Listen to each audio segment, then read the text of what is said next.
e levam essas pessoas a só ouvir e a não praticar o Evangelho, e elas acabam trilhando e indo pelo caminho largo da condenação.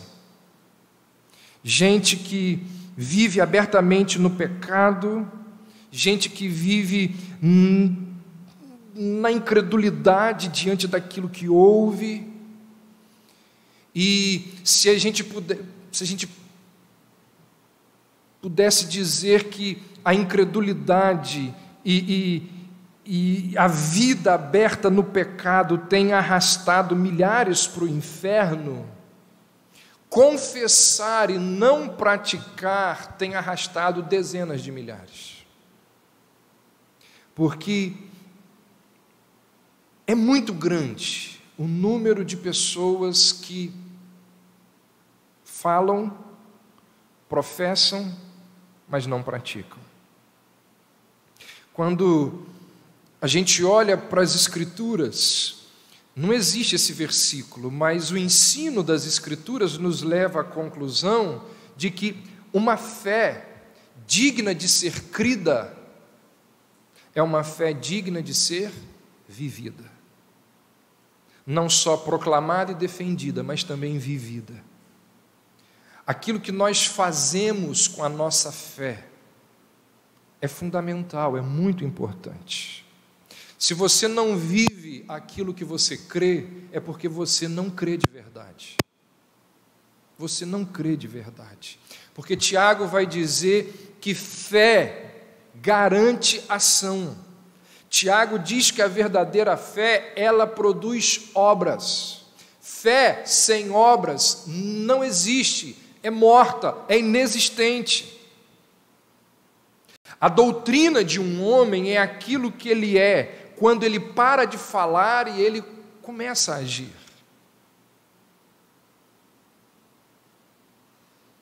O diabo é um melhor teólogo do que todos nós,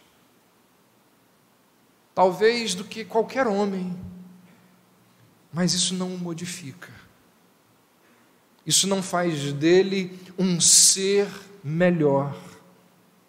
Assim como a fé que não se demonstra com gestos é uma coisa morta, as palavras que não se ratificam com ações são ocas, vazias, sem sentido. Então, por toda a Bíblia, nós percebemos esse princípio. Uma fé digna de ser crida é uma fé digna de ser vivida, praticada, obedecida. Quando a gente chega lá em Hebreus e a gente lê aquele capítulo famosíssimo dos heróis da fé, a gente percebe que o elogio que é feito àqueles homens não é por aquilo que Deus fez por eles,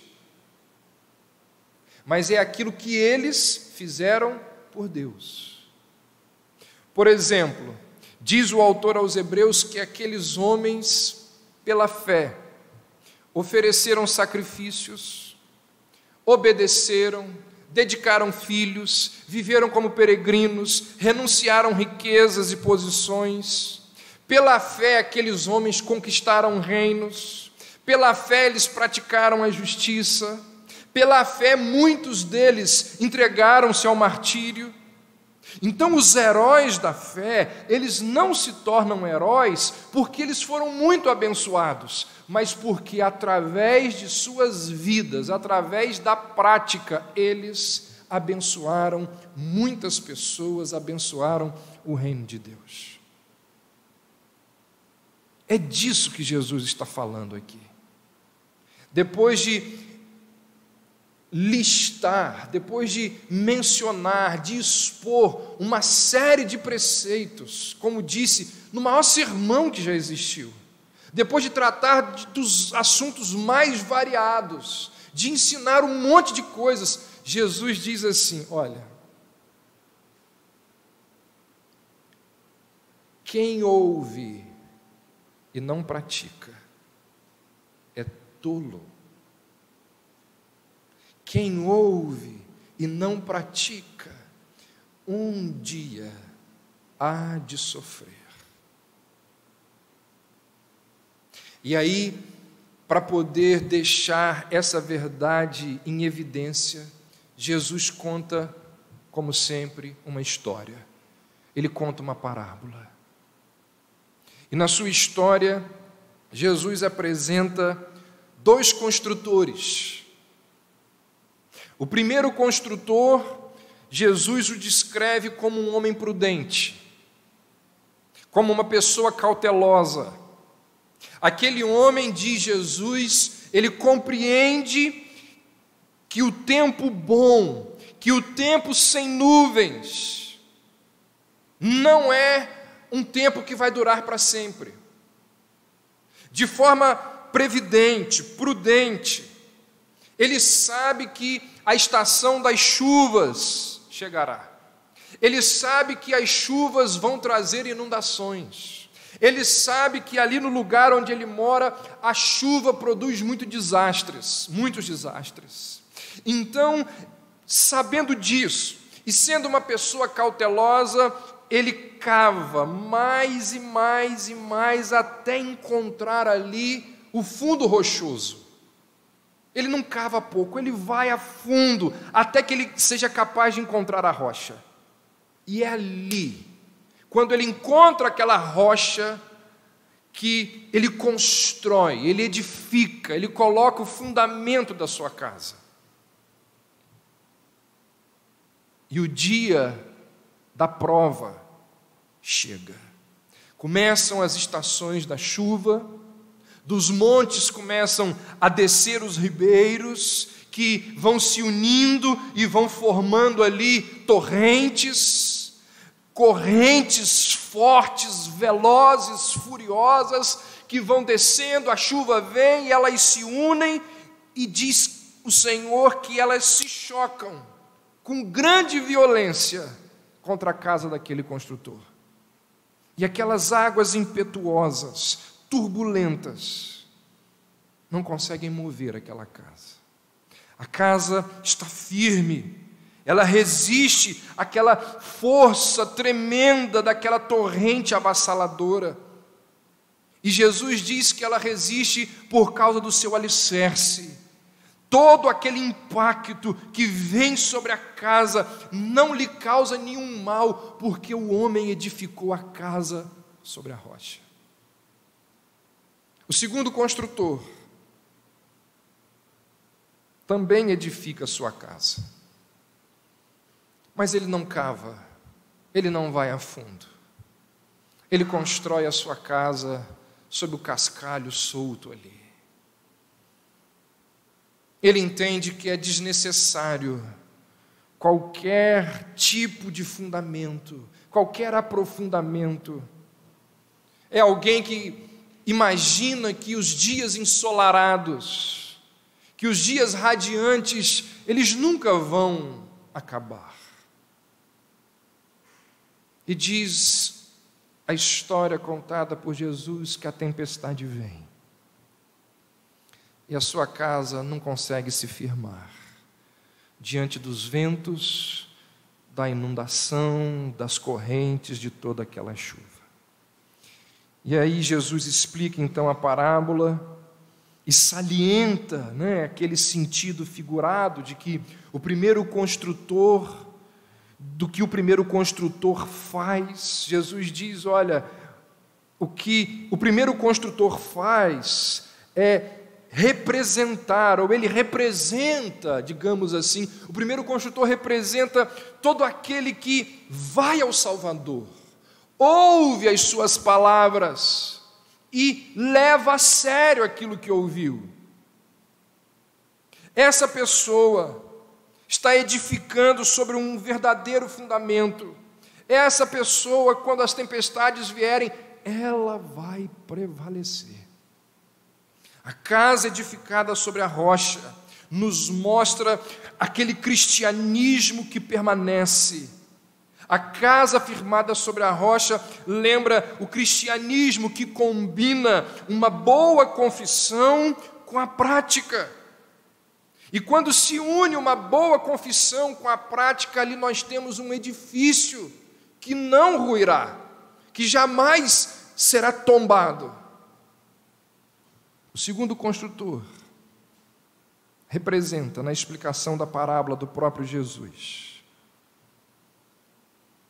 o homem, a mulher, a pessoa que segue, dá vazão aos desejos pecaminosos que nele habitam, a sua vontade pecaminosa. Perceba que são pessoas que ouvem a palavra, é gente que ouve, certamente ouve, mas não as coloca em prática, não obedece aos mandamentos do Senhor.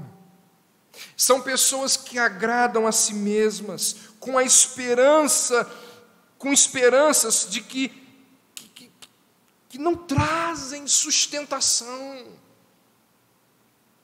As suas esperanças falharão.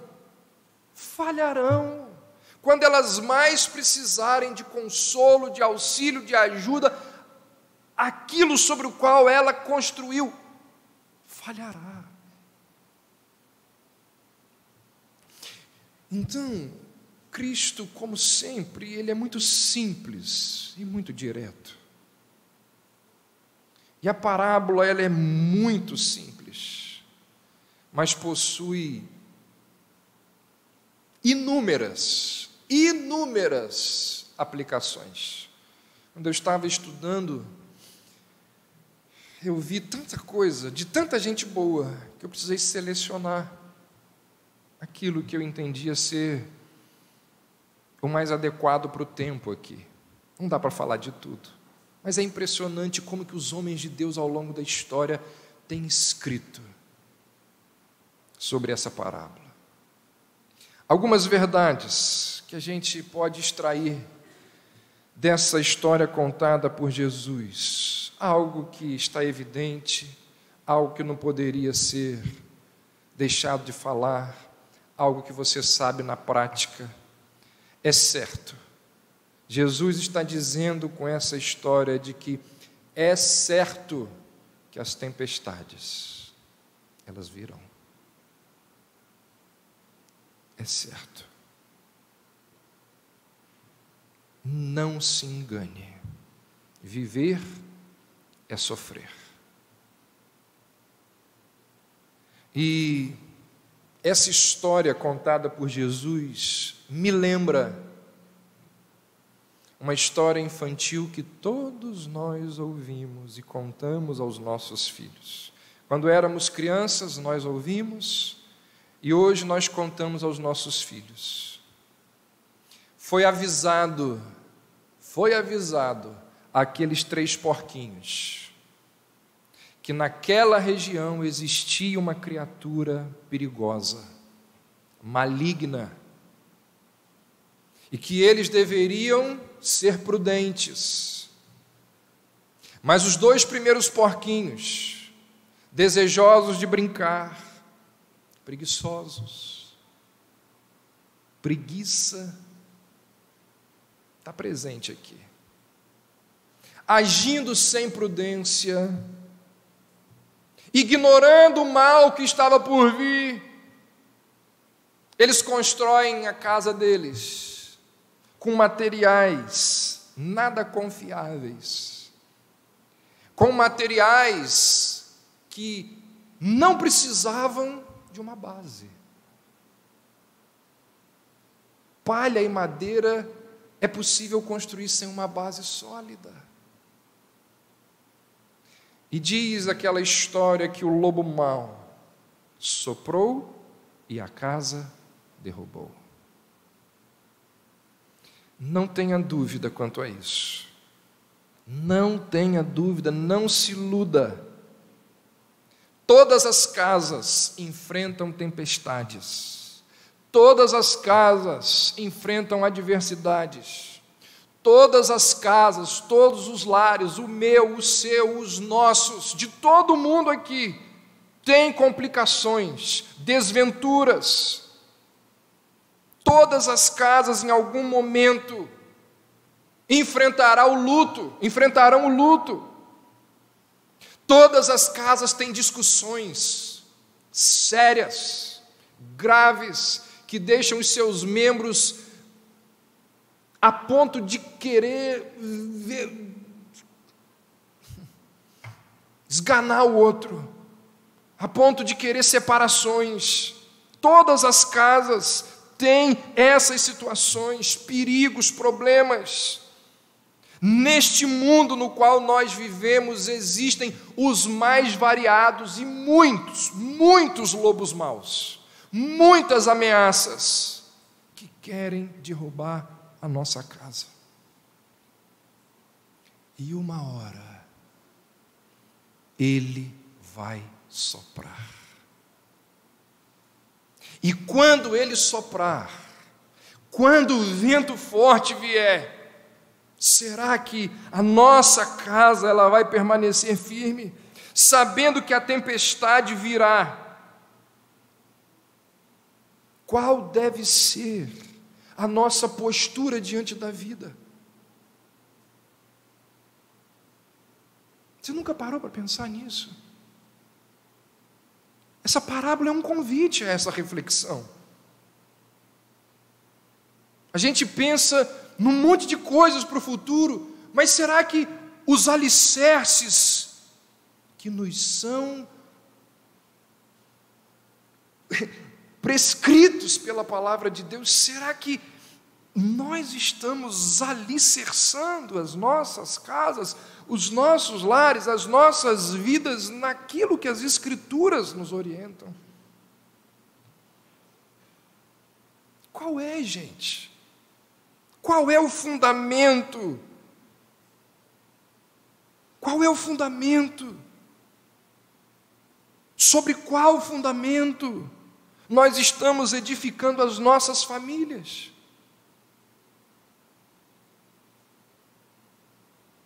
Tem pais que olham para trás e choram pelos filhos, mas qual o fundamento? Sobre qual fundamento eles foram edificados? A fé, a nossa fé, sobre qual fundamento nós fundamentamos a nossa fé? Não foi por acaso que a gente cantou hoje aqui. Em nada ponho a minha fé, senão na graça de Jesus, no sacrifício remidor, no sangue do bom Redentor.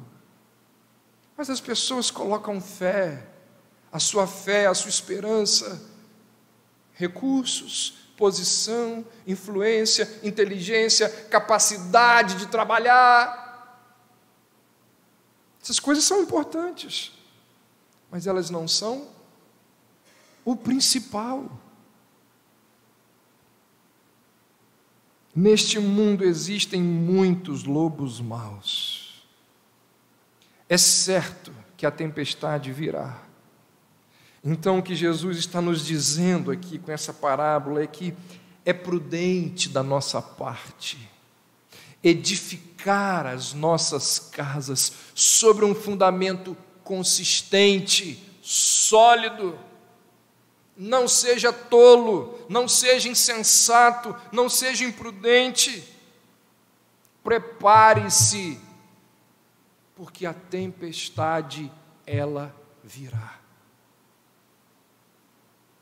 Ela virá. O luto virá. Os sentimentos de perda vão vir. E tantas outras dificuldades e problemas surgirão. Prepare-se. Segunda aplicação que a gente pode retirar desse texto, dessa história, muito evidente, tem nada de novo aqui, é apenas uma lembrança. Sábios e insensatos eles são diferenciados pela reação. Qual é um dos principais critérios que define um sábio ou que diferencia um sábio de um tolo? Reação. Perceba que na história contada por Jesus, os dois homens, os dois construtores, eles têm muitas coisas em comum, muitos aspectos semelhantes. Ambos desejavam construir uma casa e ambos fizeram de forma a parecer bela, a parecer forte. No entanto, quando veio a tempestade, que aqui é simbolizado por julgamento, quando veio a tempestade, uma delas caiu. Qual a diferença? Certamente que não estava na aparência exterior. A diferença estava no alicerce sólido, no alicerce seguro do primeiro construtor. O que distingue uma pessoa prudente de uma pessoa insensata não são as circunstâncias da vida. O que diferencia o sábio do tolo não são as circunstâncias da vida. O que diferencia uma pessoa da outra é como ela reage às circunstâncias que advêm. A grande diferença é onde nós estamos fincados, alicerçados. Aqueles que fundamentam a sua vida em cima de dinheiro, de prazeres, de si mesmo, ao vir as tempestades da vida, vão entrar em colapso. O casamento vai entrar em crise. Vai entrar em crise. 10 anos de casado. Quantos dias tem 10 anos? 3.600, sei lá. Muito mais do que isso. Conta quantos dias o casal parou para orar junto. Vai entrar em colapso na hora que a tempestade vai entrar em colapso.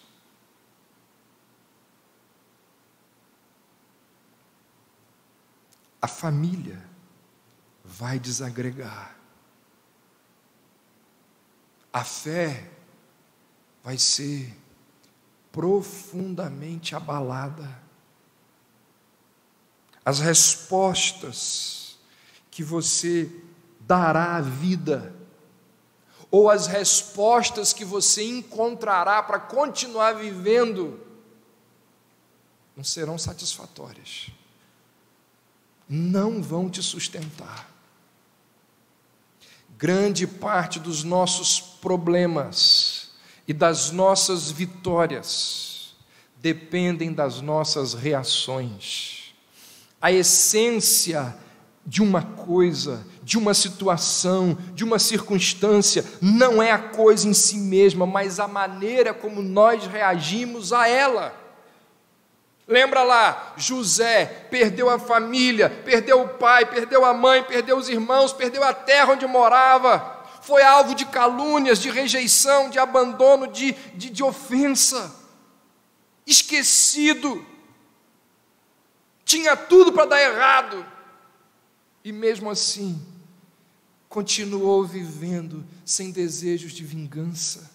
Quando teve oportunidade, ofertou graça, não revidou, manteve-se pacífico, bondoso, terno, e tudo isso para com aqueles que o ofenderam. José não permite que a crítica, a revolta, a amargura tomem conta do seu coração. Ele reage às tempestades da vida de uma forma extraordinária. Por isso que ele foi um homem extraordinário. Sábios e insensatos, eles são diferenciados pela reação. O importante não é o que acontece a nós. O importante é o que acontece em nós. Como nós reagimos às circunstâncias tenebrosas da vida. Terceiro, essa história nos lembra que uma falsa profissão de fé, ela só dura até a tempestade. Aquela profissão de fé, mais ou menos, baseada na fé dos pais, essa é clássica. Sempre andou com as pernas da fé dos pais. Quando a tempestade vem,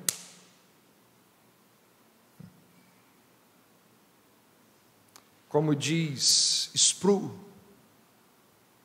o sofrimento separa os homens dos meninos. É o sofrimento que separa homens de garotos. As tempestades mostram quem construiu a sua casa sobre a areia e quem edificou a sua casa sobre a rocha. As casas de palha e as casas de madeira, elas só ficaram em pé até o momento que o lobo mau apareceu. A casa mencionada por Jesus só ficou em pé até o momento em que a tempestade veio. Jesus é muito claro, e não só claro, ele é enfático. Jesus diz assim, vai tombar. Vai tombar. Não vai ficar em pé.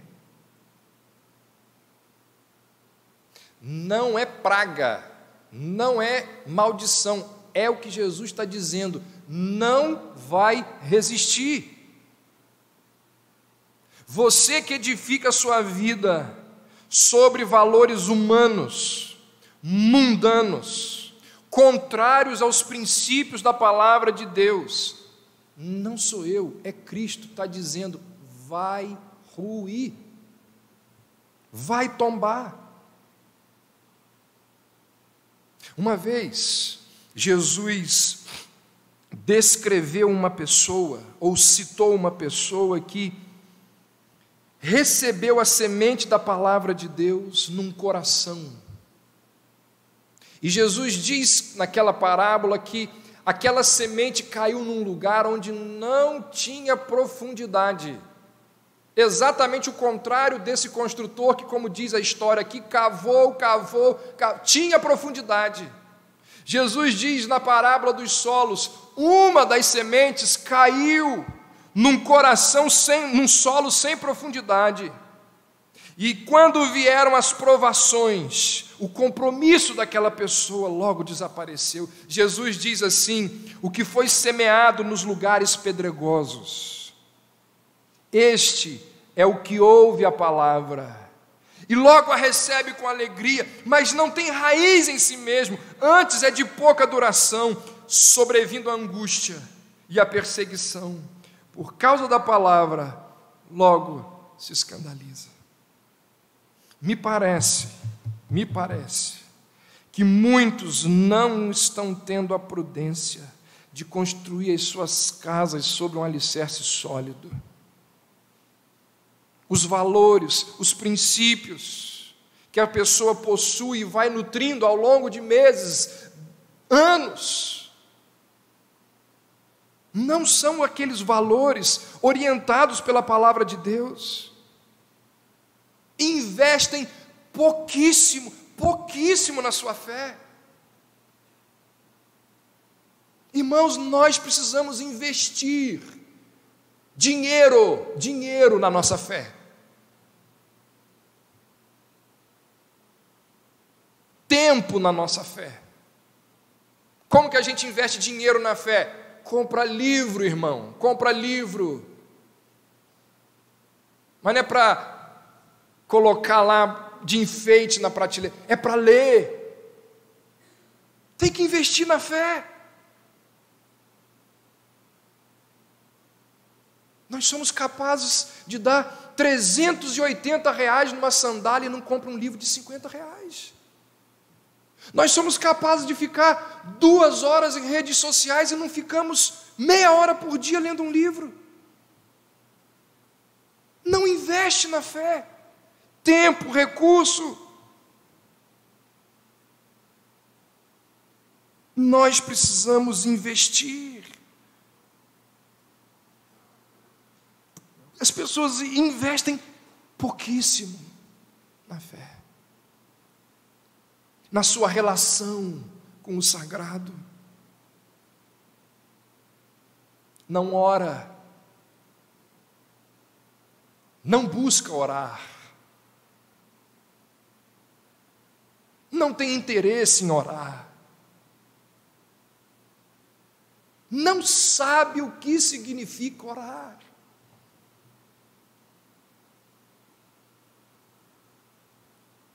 Mas sabe da vida de todo mundo através do Facebook.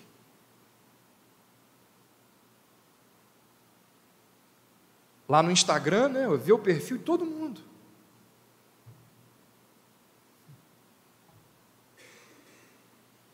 Sabes tudo sobre futebol, moda, política, séries. Tem tempo para o lazer, para a academia, para viagens, para fazer hora extra. Mas não tem tempo para estar mais próximos do Senhor. Não tem tempo para estar com a igreja do Senhor. Uma falsa profissão de fé, ela só dura até as tempestades. São nas tempestades que os homens são diferenciados dos garotos. 4º lugar, o alicerce de uma casa é algo que não se vê. Não se vê. Isso aqui é uma coisa óbvia, indireta nas escrituras, na história aqui. Mas é, sem dúvida, uma das maiores e melhores aplicações dessa história. Alicerce a gente não vê.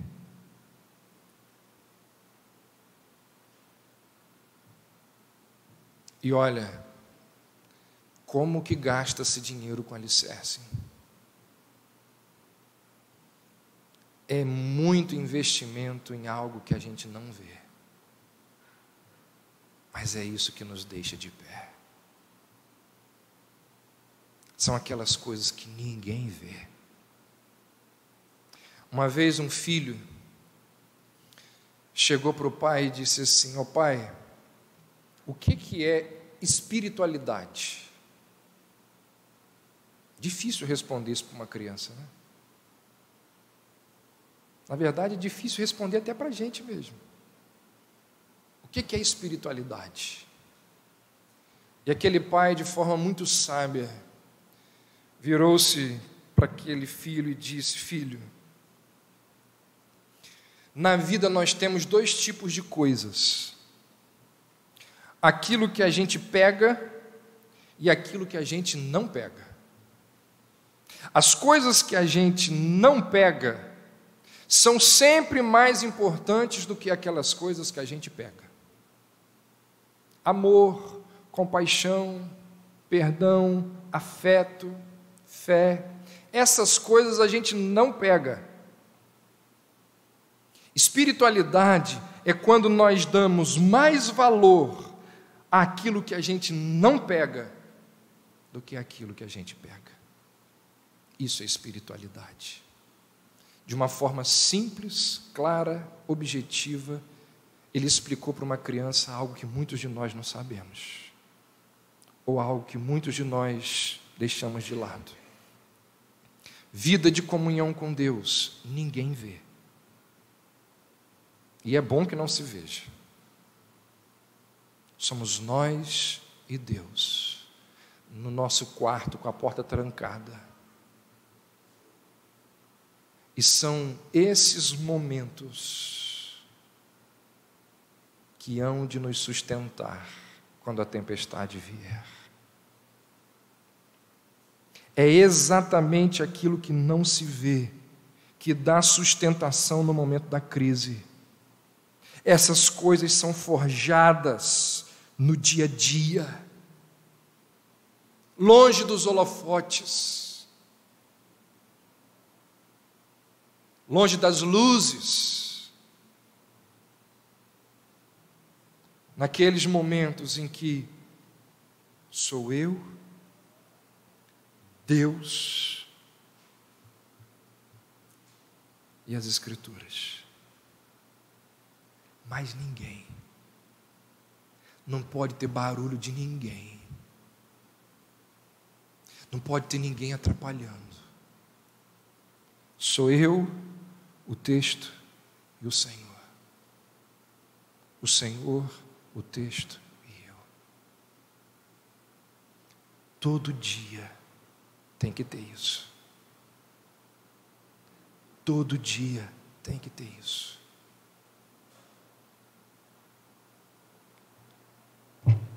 Lutero uma vez disse que se ele não tivesse 3 horas por dia de comunhão com Deus, ele não conseguiria resistir a tudo que sobreveio a ele.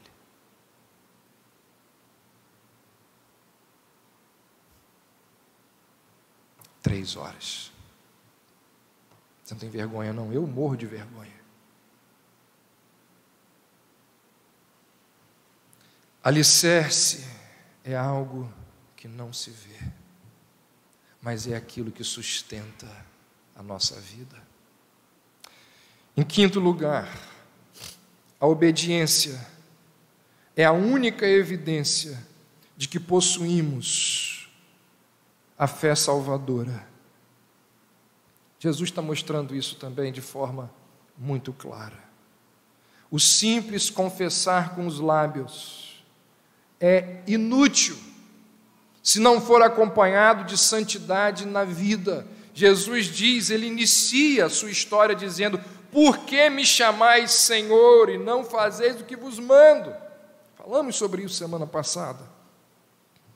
Jesus está dizendo, olha, ser membro da Igreja Batista Reformada, frequentar os cultos, ter um vocabulário religioso, ler os grandes homens de Deus, os grandes livros, ouvir hinos, músicas, até mesmo realizar coisas extraordinárias, nada disso é sinal garantido de conversão. Jesus diz, além de ouvir, você precisa praticar. O ouvir precisa redundar em ações, porque ouvir sem obedecer, Jesus está dizendo, é insensatez. Falar sem praticar é tolice. Não é suficiente ter boa teologia, é preciso ter uma ética consistente com a teologia que se tem. Não é suficiente ter lá uma fé forte, ortodoxa, é preciso que você tenha piedade. A gente não pode separar aquilo que Deus uniu, que é teologia e ética, doutrina e vida. Ortodoxia com piedade, essas coisas não podem se separar, e elas aparecem quando nós praticamos, quando nós colocamos em ação aquilo que professamos. Cristo é muito claro, o convertido é aquele que ouve as suas palavras e pratica, porque uma fé que não tem obras é morta. A obediência é a única evidência, de uma fé salvadora.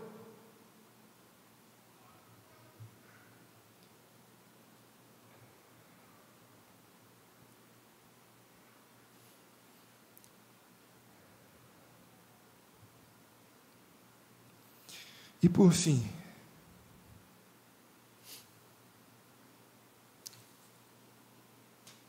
não está no texto, não está na história, mas é algo que a gente pode tirar da história. porque é um princípio que está presente nas Escrituras.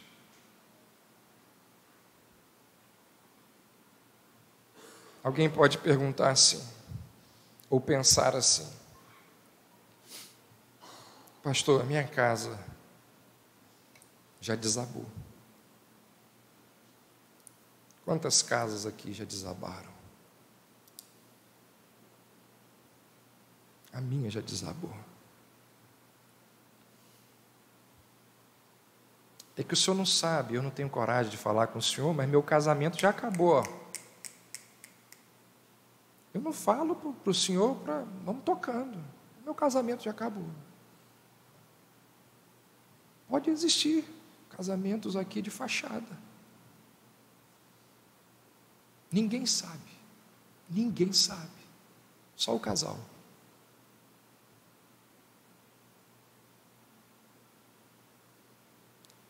A gente vive socialmente, todo mundo, ninguém duvida. A encenação é ótima. Meu casamento já acabou. Ou alguém pode dizer assim: minha casa já desabou porque meus filhos, querem nada com a fé.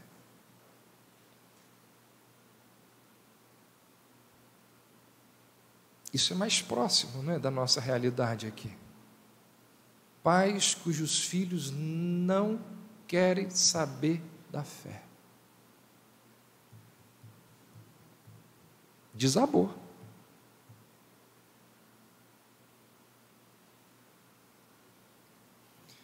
Pastor, meu casamento ainda existe, não é de fachada. Mas quantas mágoas existem ali? Quantas situações que a gente não pode tocar no assunto. A gente vive pisando em ovos, com medo acontece algumas coisas, a gente pensa assim: está vindo a tempestade. Surge um assunto, alguma coisa aqui, a tempestade vai vir. Situações em que está ferido, se tocar, uma dor imensa, ressentimentos. A gente pensa que o negócio está sarando, aí de repente vem alguma situação e arranca a casca de novo. E a gente fica sentindo novamente. E ao longo de tempos e tempos a gente desabou. Decepções. E eu não sei mais o que fazer. Diante de tantos cacos espalhados pelo chão da minha existência. A Bíblia nos diz, irmãos, que a gente precisa ajuntar esses cacos e colocá-los diante de Deus. Nós não temos capacidade, força, condições de colar esses cacos. Cristo é aquele. Essa é talvez uma das maiores imagens da palavra de Deus. Quando o escritor bíblico diz que Cristo é aquele que faz nova todas as coisas. Ele é capaz, tão somente Ele é capaz de fazer de novo, de restaurar aquilo que um dia se quebrou, aquilo que um dia ruiu. Não há nada de estragado que Deus não possa restaurar. Perceba você, e eu acho isso, não é uma sacada minha, isso aqui eu li. E eu acho essa sacada, porque é evidente, mas a gente não consegue ver tudo no texto. Mas quem percebeu isso, eu acho isso extraordinário, a pessoa disse: olha, a ruína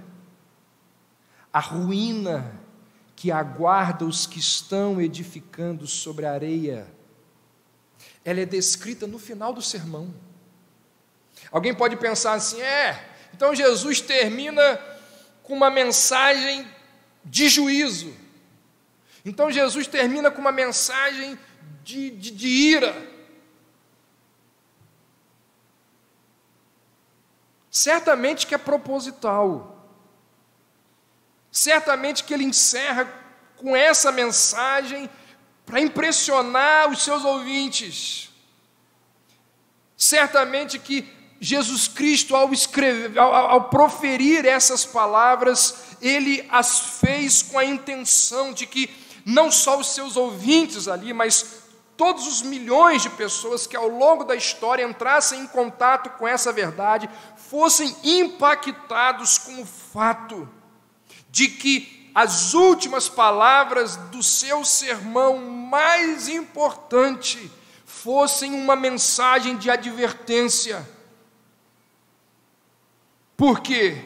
Porque o anúncio do trágico fim de quem ouve e não pratica, ou seja, de incrédulos, a mensagem, a advertência de juízo, do trágico fim daqueles que são incrédulos, na verdade, é manifestação da misericórdia de Deus. Porque quando existe aqui a advertência, embutida em toda advertência existe um convite a se mudar de vida. Por trás de toda advertência está incluído o chamado ao arrependimento. E todas as vezes que pecadores são chamados ao arrependimento, é graça, é misericórdia, é amor, é perdão sendo oferecido. Quando Cristo encerra com essa advertência, Ele está dizendo a todos que ouviram aquela mensagem e que ainda ouvem hoje: mude de vida, ouça e pratique. Irmãos, sobre qual fundamento nós estamos edificando as nossas casas? Antes de qualquer outra coisa, essa deve ser a maior questão das nossas vidas.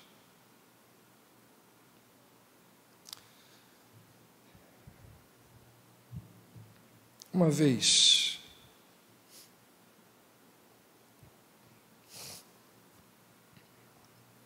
um fazendeiro, acho que eu contei essa há pouco tempo aqui, eu vou encerrar com ela.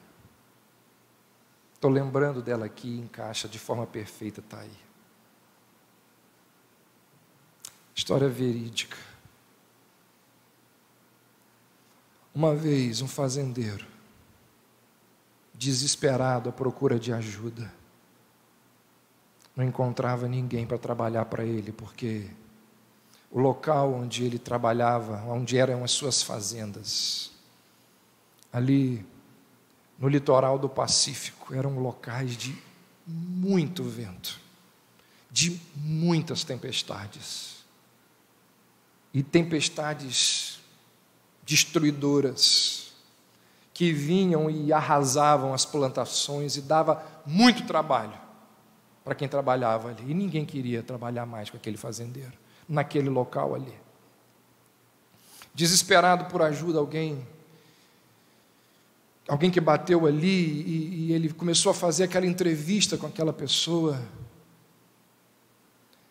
e a única coisa que aquele homem que estava procurando emprego disse para ele era o seguinte: olha, eu posso dormir enquanto os ventos sopram. Mas você é um bom agricultor? Você sabe cuidar dos rebanhos? E a única resposta foi essa: eu durmo enquanto os ventos sopram.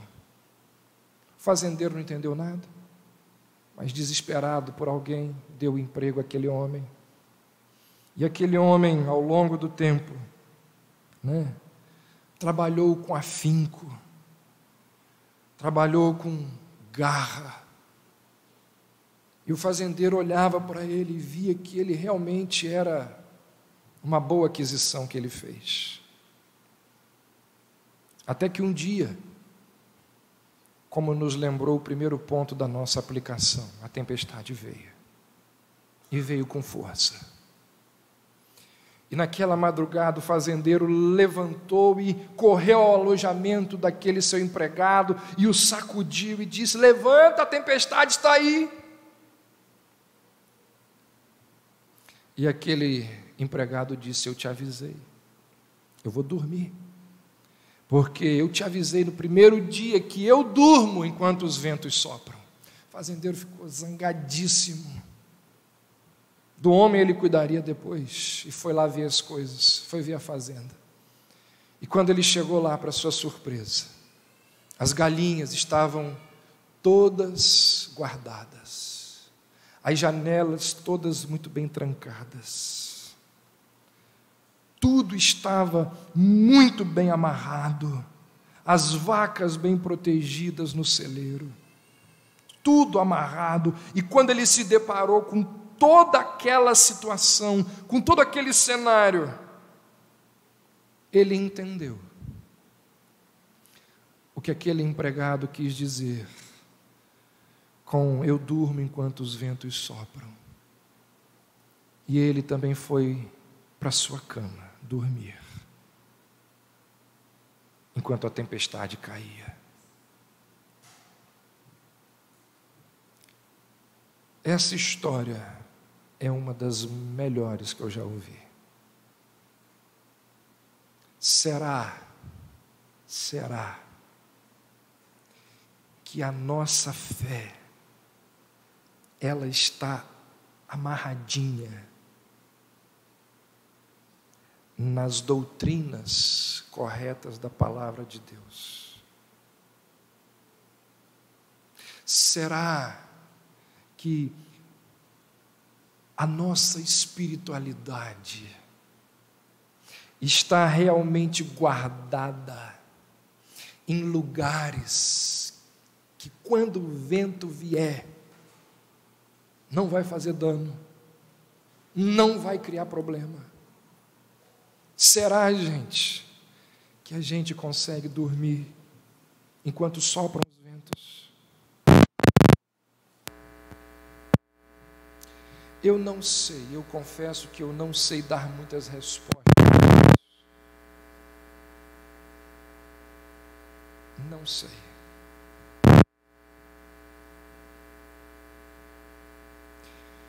O que eu sei é que Davi tinha um reino para administrar, problemas gravíssimos, um filho que tentava destruir a sua vida, os filhos dispersos, um estuprou a irmã, depois foi morto pelo outro. E quando Davi foge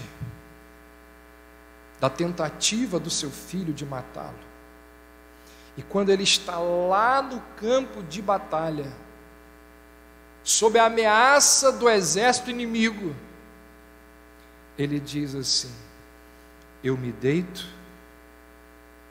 e durmo, porque tomo 3 Rivotrios, 3 comprimidos de Rivotril. Eu me deito e durmo, porque os remédios... O que eu quero dizer é que eu não sei explicar muito sobre isso. O que eu quero dizer é que Davi tinha muitos problemas, certamente que muito maiores que os nossos. E ele diz assim: sabe por que eu durmo? Porque o Senhor me faz habitar em segurança. O remédio de Davi era Deus. O remédio de Davi era o Senhor. O que eu quero dizer é que não estou dizendo que todos, de forma alguma, não vou ser simplório e tolo aqui, mas muitos dos nossos remédios poderiam ser substituídos se Deus tivesse nas nossas vidas o lugar que Ele deveria ter. Muitos dos nossos remédios, não todos, é falta de confiança em Deus, é falta de relação, de relacionamento com o Senhor. Sobre o que? Sobre o que nós estamos edificando? Que Deus nos dê graça, que Deus tenha piedade de nós, porque a tempestade virá. E ai daquela que não edifica a sua casa sobre a rocha. Vamos orar. Ó Deus, nós te pedimos graça.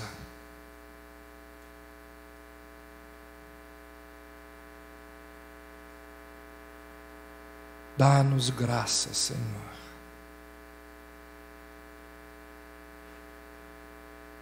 Nós precisamos muito que o Senhor nos dê aquilo que nós não merecemos.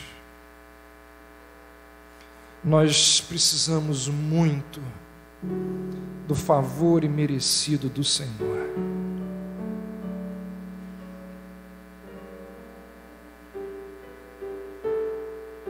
Certamente, ó Deus, que a vida de muitos lares aqui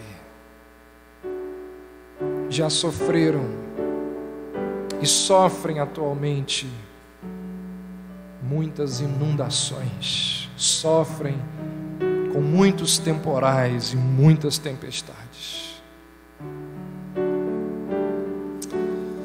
Ah, Senhor, dá-nos graça, dá-nos mais de Tua graça. Derrama sobre esses lares o Teu Santo Espírito, Consolador, Auxiliador.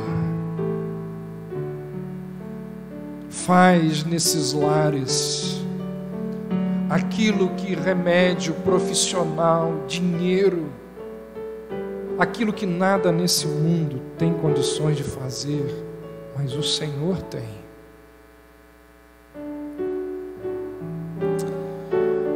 Ah, Senhor, ajuda as nossas casas a serem edificadas sobre a rocha que a Tua palavra nos diz que é o Senhor Jesus. A rocha sobre a qual nós devemos edificar as nossas vidas é o Senhor Jesus. Ajuda-nos a edificarmos as nossas rotinas, as nossas crenças, as nossas lágrimas, as nossas dores, a colocar tudo sobre Jesus Cristo. Que assim seja na minha vida, no meu lar, na minha casa. Que assim seja na vida e no lar dos Teus filhos aqui. Ó Deus, dá-nos da Tua graça, em nome de Jesus.